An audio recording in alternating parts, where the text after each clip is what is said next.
আসসালামু আলাইকুম। প্রতিবাদ কণ্ঠ টেলিভিশনের পক্ষ থেকে সবাইকে স্বাগতম। আপনাদের সাথে আছি আমি মফনুর আলম। প্রবীণ সাংবাদিকের বাড়িতে চুরি, মোবাইল ও নগদ টাকাসহ 1,22,000 টাকার মালামাল লুট, তদন্ত চলছে। দিনাজপুরের বোচাগঞ্জ উপজেলায় প্রবীণ সাংবাদিক মোহাম্মদ মজিদ খানের বাড়িতে চুরির একটি চাঞ্চল্যকর ঘটনা ঘটেছে। গত 14 নভেম্বর 2024 তারিখ ভোর 5:30 দিকে এই চুরি সংঘটিত হয়। চোরেরা নগদ 56,500 টাকা এবং দুটি মূল্যবান mobile set, Oppo rhino RT 5G এবং স্যামসুং গ্যালাক্সি A13, যার মোট মূল্য 66,000 টাকা। চুরি হওয়া সম্পদের মোট মূল্য 1,22,500 টাকা। একই ঘটনা ঘটে বিগত 15 জুন 2023 তারিখে বিকাল আনুমানিক 4:30টার সময় এবং 3রা নভেম্বর 2023 তারিখে ভোর 6টায় একই জন চুরির ঘটনা ঘটায়। 6.5 ভরি স্বর্ণালঙ্কার 6,50,000 টাকা, 15.5 ভরি রূপা অলঙ্কার 30,000 টাকা, 3টি মোবাইল সেট 56,000 টাকা, একটি LED টিভি 7,500 টাকা, একটি সেলাই মেশিন 6,500 টাকা, একটি ব্লেন্ডার 2,400 টাকা, একটি প্রেসার কুকার 1,200 টাকা, একটি আয়রন ইস্ত্রি 1,200 টাকা ও মূল্যবান মালামাল সহ চুরি করে নিয়ে যায়। চুরি হওয়া সম্পদের মোট মূল্য 8,54,800 টাকা।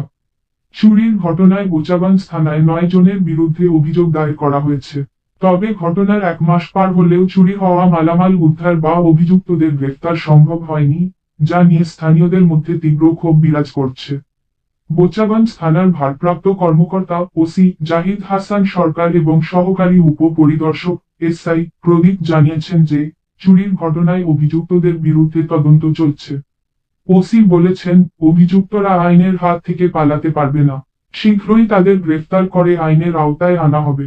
12 ডিসেম্বর 2024 তারিখ দুপুর 12:30 সাংবাদিক মোহাম্মদ মজিদ খান থানায় গিয়ে ওসি জাহিদ হাসান সরকারের সঙ্গে দেখা করেন।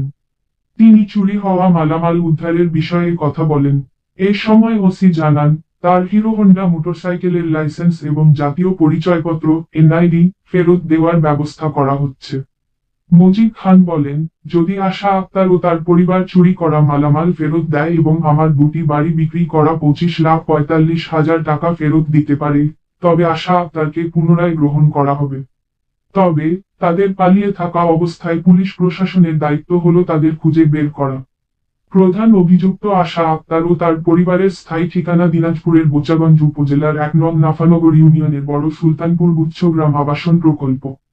চুরির ঘটনার পর থেকেই তারা আত্মগোপনে রয়েছে মেঘনা গ্রুপ কারখানায়। মোছা আশা আক্তার 26, মোহাম্মদ লাইসুর রহমান 55, মোহাম্মদ দেলোয়ার 35, মোছা রাশিদা আক্তার 28, মোহাম্মদ নয়ন মিয়া 22, মোছা লিপি আক্তার 49, ঠিকানা সখীপুর সড়ক, গড়াই, মির্জাপুর, টাঙ্গাইল।